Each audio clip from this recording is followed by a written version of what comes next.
Hello and good morning, everyone. It is the day of the Chizuru patch. That's phase 2 of season 1 of Chaos Zero Nightmare, and they just dropped the full patch notes for this upcoming patch. And so today we're going to go through them together. I will go over them in exhaustive detail and then give a too long didn't watch at the end. So if you're really just here for the highlights, feel free to skip ahead to the timestamp in the chapters and just watch that. But otherwise, let's just jump right into it.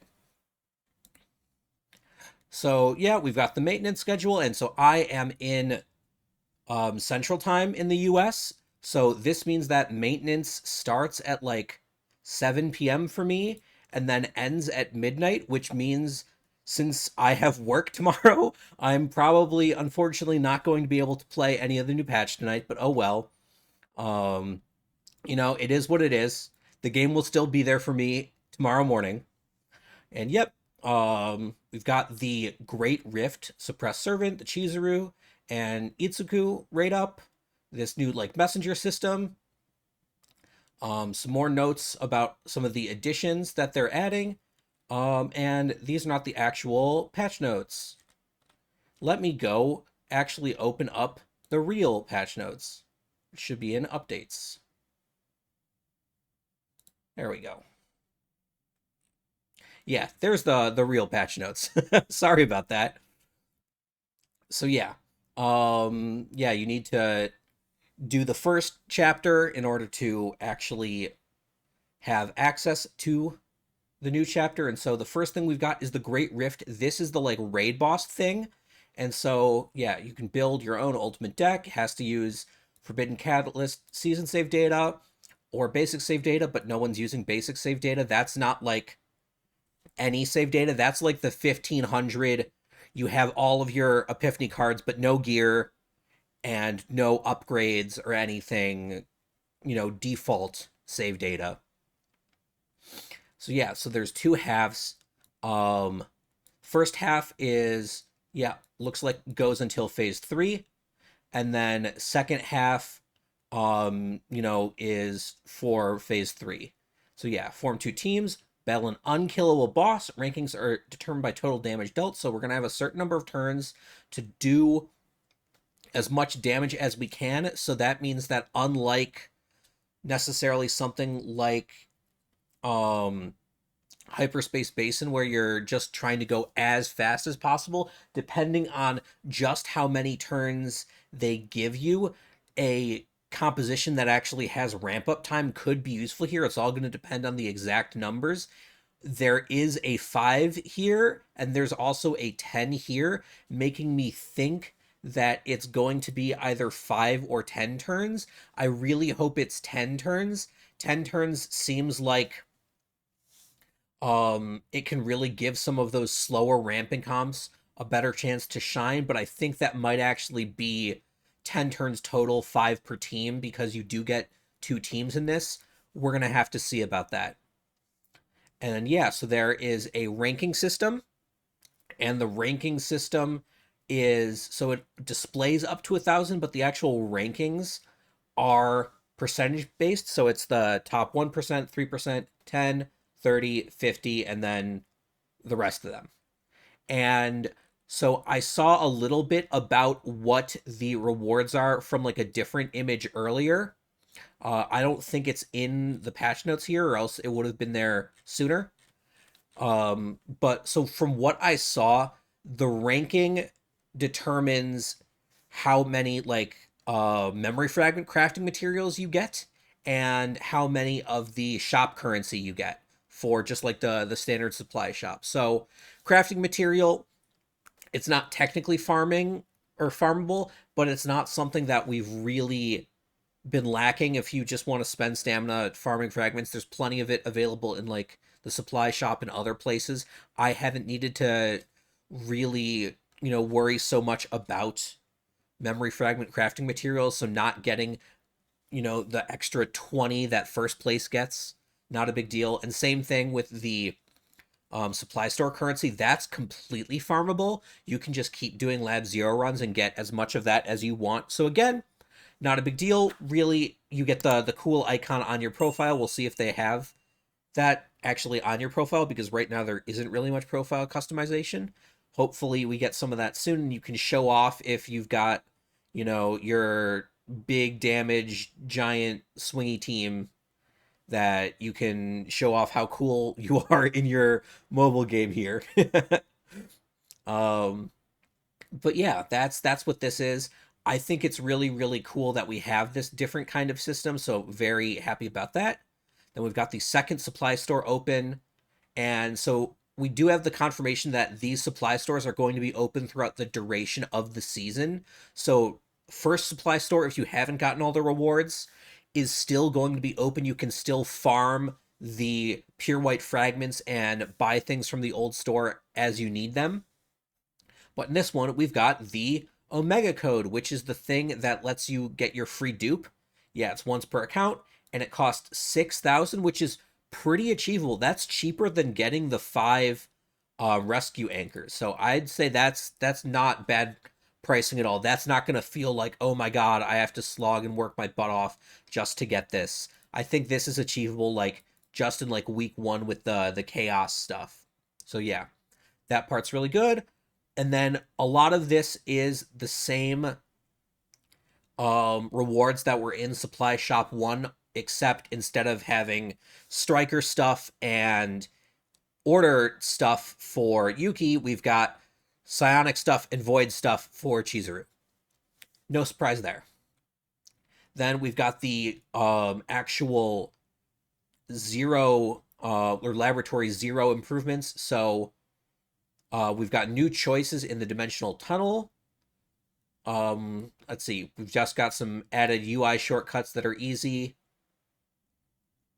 And okay, so now codices in Zero System can have an affix that lets the dimensional tunnel show up, and that'll let you get the forbidden cards, and that'll also turn those runs into seasonal save data. So that means if you really hate taking your, I don't know, your Haru, Beryl, Mika team through Laboratory Zero because you like doing Chaos 5 that has all of the Justice Week enemies, you can now do that and still get seasonal save data while doing the other chaos systems. You get the exploration points, because I know a lot of people probably haven't hit 30 on all of the different chaoses, so this lets you get seasonal save data while still working towards that. I think this is a great change.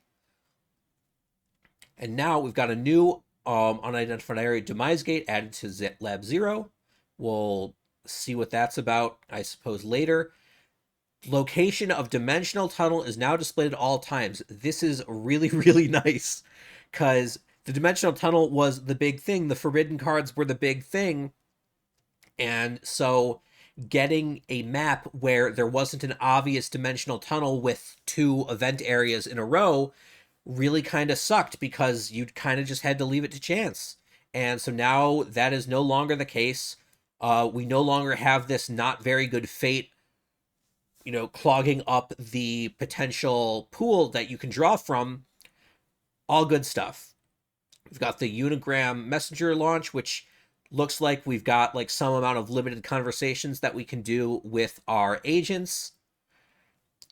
It's probably going to be, pretty similar to the messaging system in Honkai Star Rail. If you've played that, you get messages per day. There are a couple of different dialogue options that take you down. They're usually not too meaningful, but they're nice to give you a little bit more characterization for the different agents that we have. And it looks like it's not going to be like a full rollout of the cast. It's starting with just some of the 4-stars that they know pretty much everyone has, and the 3 rate-up banner units that they'll have been so far. Next up, we've got the permanent shop. This is the Chaos shop that they announced a little while ago. Now we've got more details on it. So you can do this in any of the 3 Chaos forms. You can do it from normal Chaos manifestation, the Codex and Zero System, or Galactic Disaster. They all get you 300 points unless you're doing the basic difficulties for Chaos Manifestation that don't even have the interior floor. So really, you're going to be getting 300 as long as you beat both bosses and clear the run. And then we've got the item list. So just glancing, it looks like almost all of this stuff is limited per account. So this stuff is not going to replenish. But it looks like there's a decent amount of it, and just based on the cost and how many things there are, then this'll last you some amount of time. We do have the repeatable rescue anchors. That's great. One of the things that I've been a little, I wouldn't say miffed about, but definitely unimpressed with was the number of the standard banner pulls, especially with the expanding standard banner roster. It's really nice to actually have those pulls because you have the option of getting Haru now or Yuki after the update and getting some of those cool characters that you might not want to have spent your limited currency on. And then finally, the other repeatable thing we've got is units. And so it's always good to have lots of units. However, the actual amount is pretty darn low. So if we look, one chaos clear is 300. This unit package costs 100. So you can get 3 of them per run. That's 3,000 units per run. That's nothing. that's such a nothing amount. And even with the reduction, it's still a nothing amount. I'm not super impressed with that. Okay, then we've got new event. See you on the Unigram. This looks like it's just like a mission-based thing. You just do the tasks and get the rewards, and it's 1, 2, 3, 4, 5, 6, 7, 70 crystals and 5 prism lenses. 5 prism lenses is plenty good. Those are always nice to have, but otherwise not too big of a deal. You do get some like special gifts. I know they were talking about doing like a special gift system where combatants have preferred gifts, so I'm guessing these are the preferred sort of gifts for Ray to introduce you to that system. I think that's a clever way to do it. Then we've got Chasing the Stars Trajectory. This is a check-in event. So it is, oh wow, that's a full 21 days. And it does last for the entire rest of the season. It's not just for this phase. So you don't need to log in every single day during this phase in order to not miss out. But we've got, let's see, 300,000 units, not bad. Some Chalkanillas, again, not too bad. Tears of God, that's good. Some universal materials, and then we get, let's see, 10 rescue anchors, 10 prism lenses, and 10 signal amplification anchors. That's a good login event. Most login events would only give you these, so I think we can consider like all of this stuff, the materials and like the Tears of God, that's all just gravy to me. So I'm quite a fan of that. We've got the trial for Chizuru, just standard stuff for there. We've got Chizuru's rate up, her basic stats, her starting gear. I'm not going to go over her full kit here. I'm going to do a different video for that at a later date once we know the fully translated potential and like epiphanies and all of that stuff for her. Then we've got her partner, Itsuku. This one I will give some initial thoughts on right now. First off is that I like her design. The Boatman design's pretty cool. And let's see. Assigned combatant's attack is increased by 8%. Douglas, still beating her out there. Every time the assigned combatants stack, I do know that this is one of her mechanics, is that she has like this card generation system where if she generates multiple of them, they stack together. So this is when that happens. Increase damage amount of attack cards by 5 to 10%, stack up to 3 times. So I'm guessing this is going to be a pretty high uptime 15% attack boost. I expect this is going to probably be up turn 1 of a fight.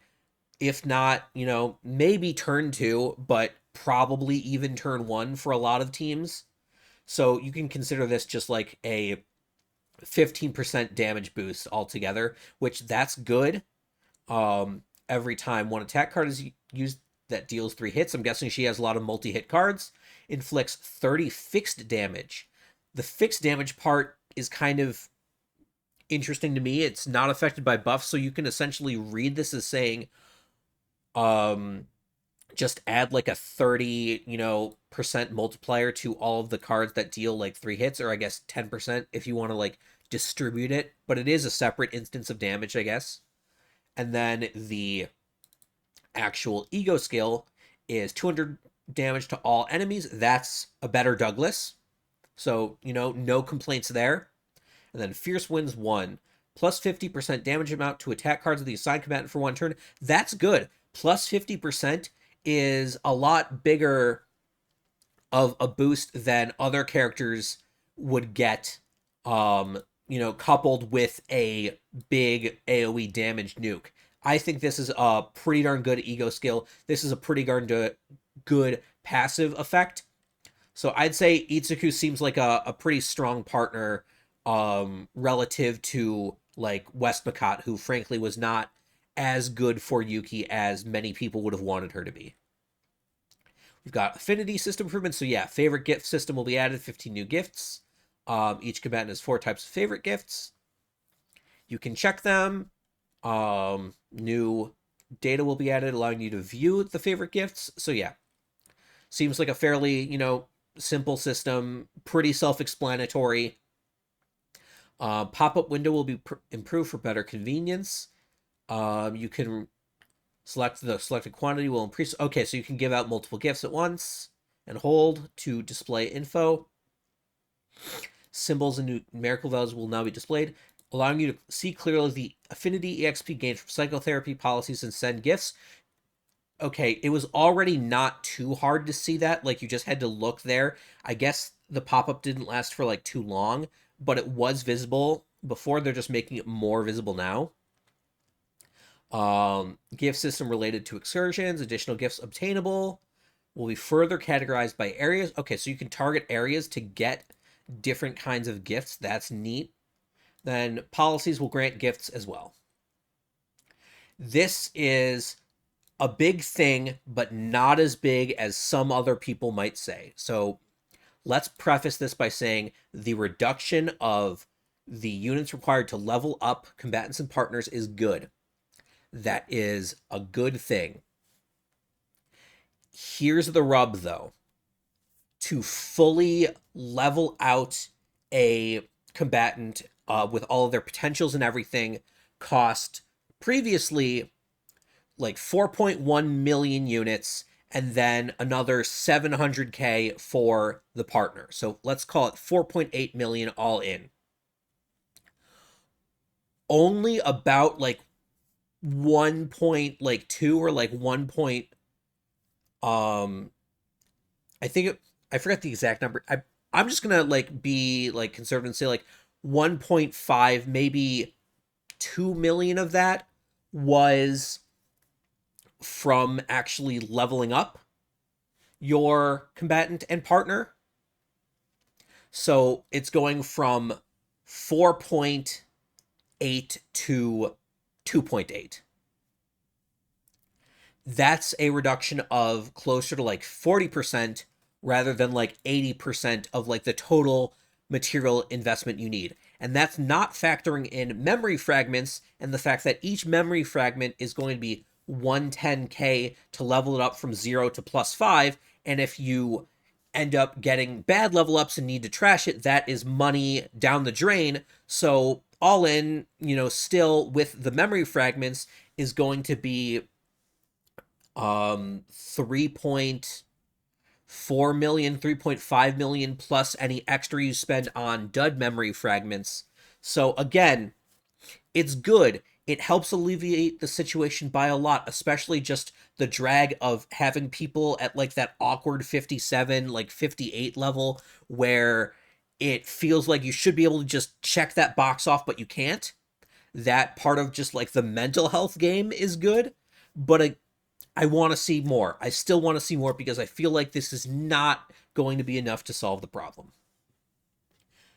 New season of Hyperspace Basin, 48 new battles. That means like the different waves. That's counting all the different waves. So it doesn't mean that there's now like 24 new nodes. It's going to still be 10 nodes, two um, sides to each node.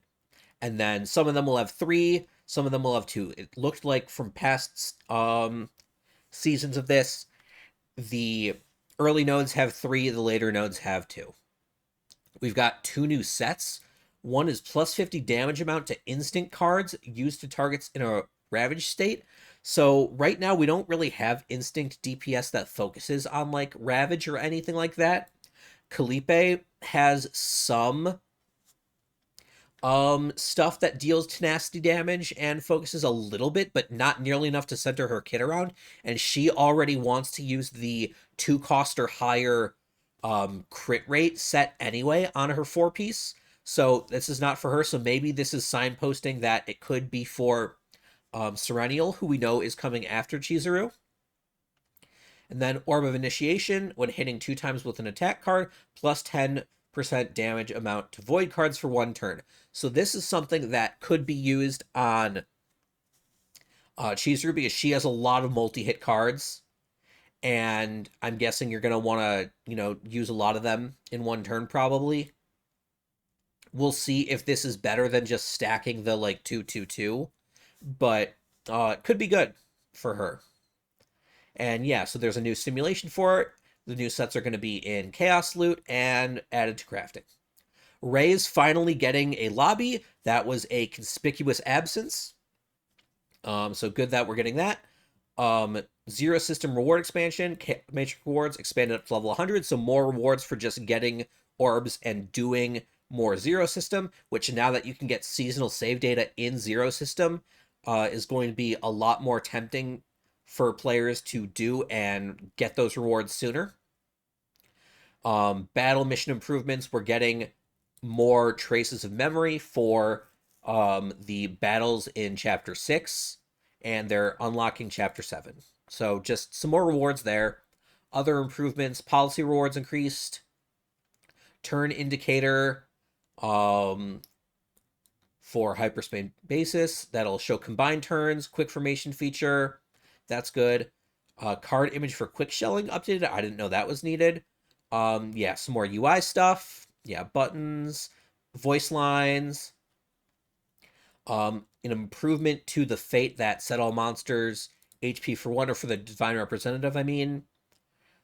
Yeah, storage limit for memory fragments displayed. Okay. Additional rewards, units, and traces of memory will be generated based on difficulty of the chaos for Chaos Manifestation Codex and Galactic Disaster Chaos. That's good. We don't know the amounts, but still, a drop in the bucket is still helpful. And combined with all of the other drops in the bucket, we've got, maybe we'll start to see this issue alleviate. Battle improvements, effects that increase number of hits are now reflected in card descriptions. Final total amount of hits is now displayed on the card. That's good. Item description improvements, tenacity damage, there will have an effect. Some issues with epiphanies that are fixed. Okay, this is fantastic. During chaos gameplay, combatant UI now displays both current and max amount of fate memories you can hold. A warning message will appear if you exceed maximum capacity. This is so nice. This is something that they hadn't announced previously, but this is going to solve a lot of problems for people where, if you say like, oh, well, maybe I can fit this monster card in, and it'll very clearly tell you, no, you cannot fit this monster card in without something being lost at the end of the day. I think that's great. Yeah, info panel now displays penalties and benefits. New animations will be added for breakdown penalty and reconstructing consciousness. That's good. Yeah, harmful effect animation and beneficial effect animation. Some rate adjustments to them. In unidentified areas where high difficulty battles occur, those will be marked as elite battles. So I'm guessing if you have things that trigger during elite battles, those will now trigger. Aether Eater and Shadow Soldier will no longer appear together in the same battle. That was nasty. That I didn't know this could happen, but the Soldier Shadow could give shield and make that shield then persist to the Aether Eater, which reduces all damage taken to 1, so it essentially made it unkillable. Battles featuring Aether Eater will no longer trigger invasion battle. I'm not sure if that was necessary, but sure, whatever. Some story battles will be reduced, whatever. Pursuer of the Void will be improved. So before it was they just gained 1 morale every turn, ramping damage. Now they have 3 hunger, and it increases by 1 for each turn. So I'm guessing that means like 4 hunger on turn 2, 5 on turn 3. So it means that as long as you've got a deck that can deal multiple hits, this is more manageable than it was before. So that's cool. Better combat logs. Names of certain conditions have been adjusted. Some new packages added. So we've got a supply kit with Tears of God and some crystals and some units. This is 4 pulls for $8. That's not great. If you are just like a refresh spammer and you want the Tears of God, I suppose that's fine. These are both 20 pulls for $30, it looks like. Yeah, this one, you can do it all in rate up. This one is split between rate up and standard. There is currently a pack in the shop that is cheaper than this. It's $50, and it gets you like 42 pulls. So these are worse than the current $50 pack when combined. If your budget only allows you to get 30 and you can't spend 50, then I guess these might look a bit more worthwhile, but I think this is a downgrade in terms of what monthly spenders who are spending at that level were given previously. Then we've got the giant list of bug fixes, and that's it. I'm not going to go over all of the bug fixes. It's just a little bit too in the weeds. So let's start off with the TLDR then. So big news is that we've got the upcoming Great Rift. It's going to have 2 schedules, one for phase 2, one for phase 3. You get 2 teams. It looks like 5 turns each for 10 turns total. Deal as much damage as you can. And then you get a ranking based on how much damage you do and like your percentage versus everyone else. The rewards seem like they're decent. The new supply shop is essentially just a refresh of the old supply shop with the Omega code, which is thankfully not outrageously priced. We've got some really good improvements that let you get seasonal save data outside of the Galactic Disaster Chaos. You can get it through a special affix in the Codex to make the dimensional tunnel show up. The dimensional tunnels are now always displayed on the map, so it's easy to find them. We've got like an HSR-style texting system. We've got a new shop for completing chaos runs that'll let you get a lot of good one-time advancement materials, some monthly standard pulls, and then eventually a trickle of units. We've got an event to introduce the new special gift system that they are introducing here, where you've got preferred gifts for each combatant. So this essentially takes you through sending messages to Rey through this new telegram system that was up here, and then giving her preferred gifts that you unlock through getting coffee every day. So this will take you 3 or 4 days, and then it'll introduce the gift system, give you some of Rey's preferred gifts, and then eventually you get 5 prism lessons. We've got a new check-in event that's going to be 21 days. You do not have to check in every single day of phase 2. It lasts for phase 1 and, or not phase 1 and 2, for phase 2 and 3. So don't feel too bad if you end up needing to skip a day or 2 or 20. It'll be fine.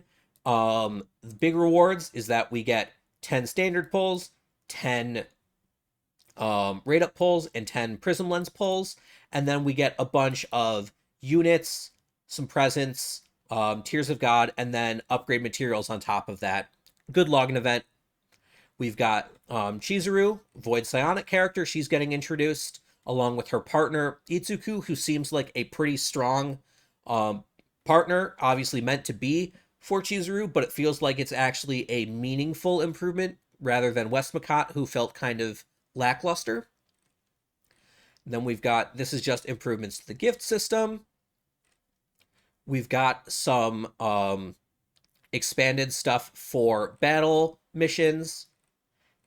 And then that's mostly it, really, for the big stuff. So if you liked this overview, if you think there's anything you want me to go a little bit more in depth on, leave me a note down in the comments. But yeah, feel free to like and subscribe if you enjoyed this content, and check out the other videos on the channel. Hope you all have a good rest of your days, and hope you all are excited for Phase 2 of this Galactic Disaster Season 1.